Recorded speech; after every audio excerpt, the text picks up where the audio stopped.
Hello everybody, and welcome to a stunning, suboptimal but stunning video up on the canyons. It's been raining all night, so the roads are a little damp, a little messy, but we are treated to a very Swiss Alps-like low cloud environment, and it is quite pretty. The light is very good, particularly for a red Kia EV6 GT, which stands out against the sort of grayish green pine forest. It is exceptional. In this video, I'm going to talk about a couple of things. One, why I think the Kia EV6 GT is the best performance bargain in electric cars right now. Two, some of the things it does really well. Three, a couple of the things it doesn't do so well. And four, why I'm not going to buy one, even though it is very, very tempting based on some of the things that I love. Boilerplate items.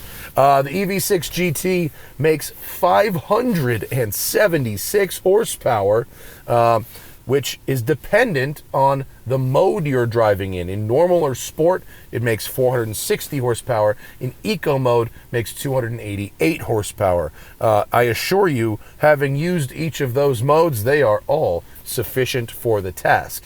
And it makes 545 pounds of torque in all modes. All right. It has a 77 kilowatt hour battery, which is actually on the smaller side for what this car is trying to accomplish. By comparison, my Mach-E has an 83 kilowatt hour battery. It weighs 4,772 pounds, which for an all-wheel drive dual motor EV is on the lighter side. I know there's people that will grumble about that, but it is on the lighter side. 0 to 60, as tested by Car and Driver, 3.2 seconds, which is 1.3 seconds faster than the next fastest EV6 GT. Quarter mile in 11.6 at 119 miles an hour. This thing is a screamer. That's about the same as the Taycan 4S, which for most people is about a $130,000 car. It's about the same as the BMW i4 M50, which is about a $75,000 car, and this is a $62,000 car. The top speed is 161 miles an hour. A Kia that runs 11s, does 0 to 60 in 3.2, and goes 161 miles an hour is unique indeed, and I am here for it. It has fake stereo exhaust modes. It's got stylish, dynamic, and cyber. It's about time we retire the word cyber. That's an awful word that I thought was done in the 90s, and it should be done again. Dynamic is sort of a low rumble. Stylish sort of sounds like the Space Jetsons thing, and cyber is kind of a theme on that. You can also control the volume of the fake engine noise. You can also EQ it a bit to customize your own, if that's what you want. The GT, like I said, all-wheel drive. It's got an electronic LSD. It's got adaptive dampers. It's got a quicker steering ratio than the regular EV6. It's got adjustable regenerative braking, 4 modes, easily adjustable with these paddles, fake paddle shifters.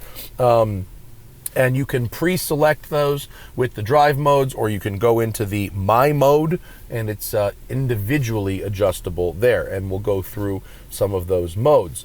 21-inch Goodyear Eagle F1 asymmetric. Not my favorite tires, honestly, but that kind of accentuates the chassis control of the car, and Car and Driver did manage a 0.92 on the skid pad with those tires. There's a drift mode. There's 15-inch front and 14.2-inch rear brakes. There's 800-volt architecture, so you can charge fast on the DC fast chargers up to 240 kilowatts, which will get you 10 to 90% in 26 minutes. It has an 11 kilowatt onboard charger, so you can charge at home on a level 2 pretty quickly.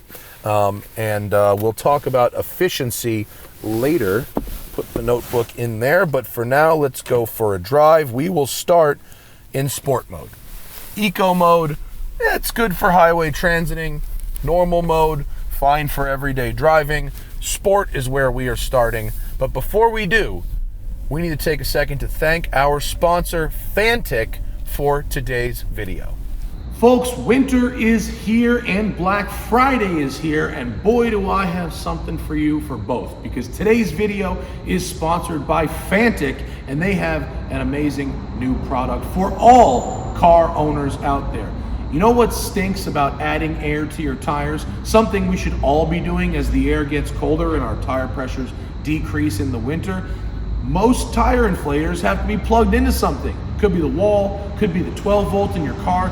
Now you're dealing with cords. You're running the cord through the driver's seat and out the back door, out the trunk to get that rear tire. It stinks. The Fantic X8 Apex tire inflator is here. Fully portable, fully cordless. Charge it at home on your USB and then have it ready to go in the car. You can do adjustments on many cars on one battery, or inflate a tire from fully flat. Got your target pressure, current pressure, couldn't be easier. This thing is powerful, and you can get it at a special price using our discount at the link in the video description. But that's not all. If you own an EV, such as the Kia EV6 GT we're driving today, one of the possible downsides is that you may not be able to jumpstart a gasoline car that's dead. Carrying jumper cables may not help you. That's why Fantic has sent us the T8 Apex portable jump starter. Packs a punch and can jumpstart probably a dozen cars on one charge. Can also be used as a USB charger for your phone or your laptop. This thing is powerful, charges up quickly at home. You keep it in your trunk, you forget about it until someone goes, hey, got a dead battery, can you help me out? Yes, I can. We use these things at the shop, WCCS, all the time because frankly, they're just easy.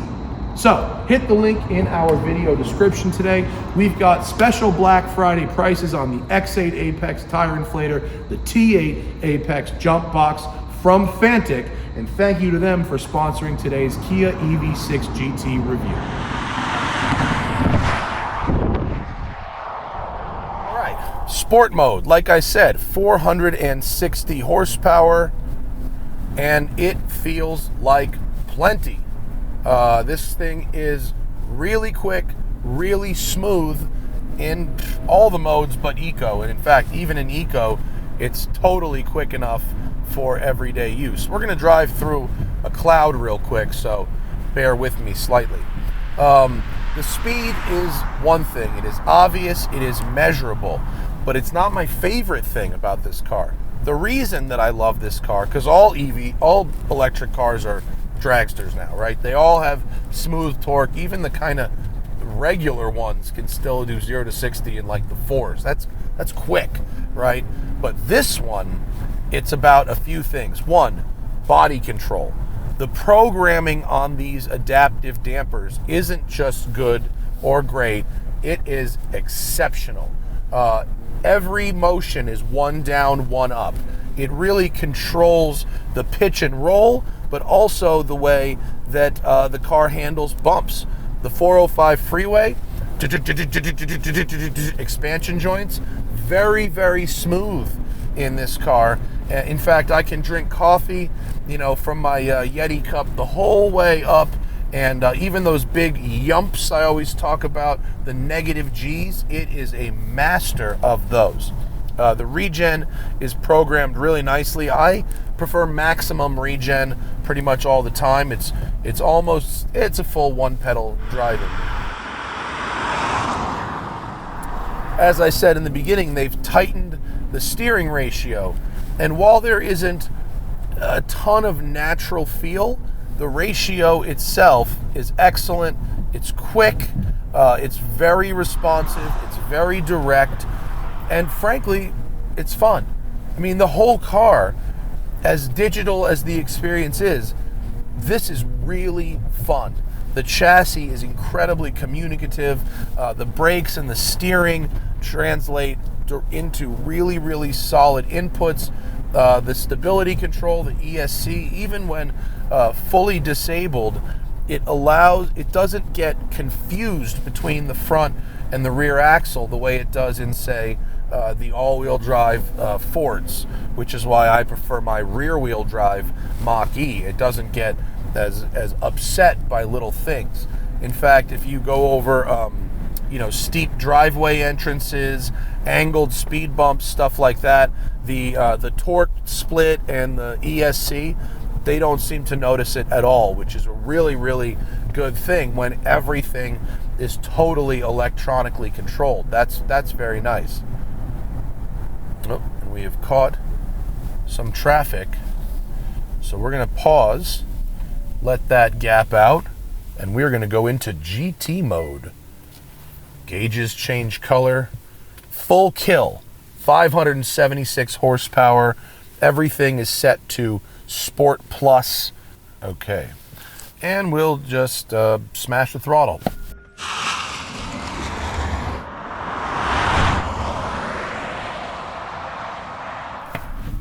Oh, you can hear my camera case sailing into the back of the tailgate, and that gets up and scoots. Just a quick hint of rear wheel spin there.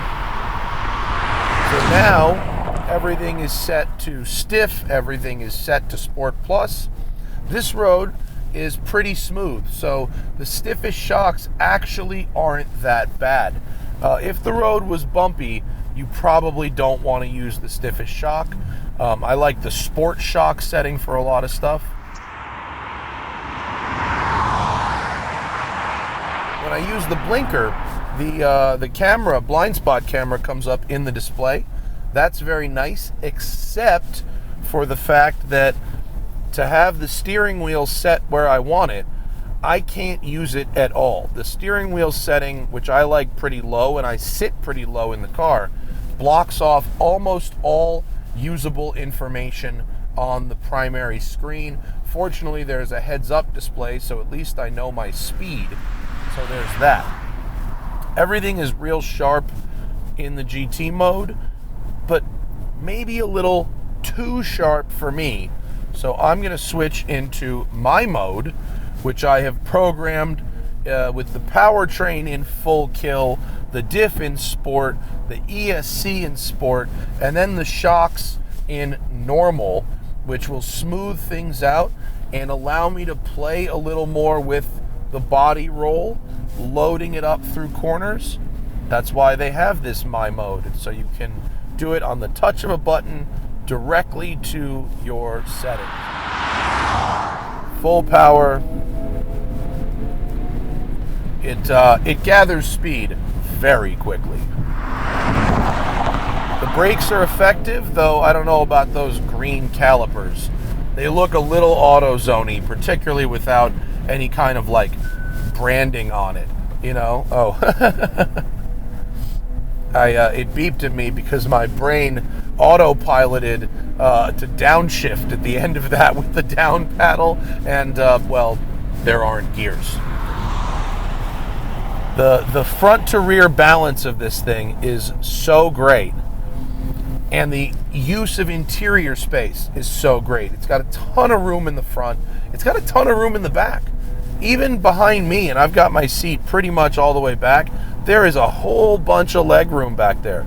This would be great for a family of tall people, and there's still even a pretty good amount of trunk space behind that. I'm not going as quick as I could because this road is damp and I don't want to fly off a canyon. As you know, when it rains for the first time in a long time in California, the roads can be slick and unpredictable. So better safe than sorry, you feel me? I wish the steering wheel center wasn't shaped like a football, because I really like gripping it, but I don't really like looking at it very much. Other things like the infotainment are pretty easy to use, pretty straightforward, not too bad of a learning curve, although I don't love the fact that this touch panel on the bottom defaults to climate control, and then you have to switch it to do this. You end up getting functional knobs for the radio, but it is an extra button press. I don't know if you can hear the car doing it, but that's in the cyber sound setting. But what I ultimately really, really like about the EV6 GT is just that it's actually really fun. It's really competent. We did the Performance EV of the Year with Road and Track just 2 months ago, and of all the cars we had a Plaid, we had a Taycan, we had an i4 M50, Mach-E GT, this, and the Mercedes EQE AMG, and one other car I'm blanking on.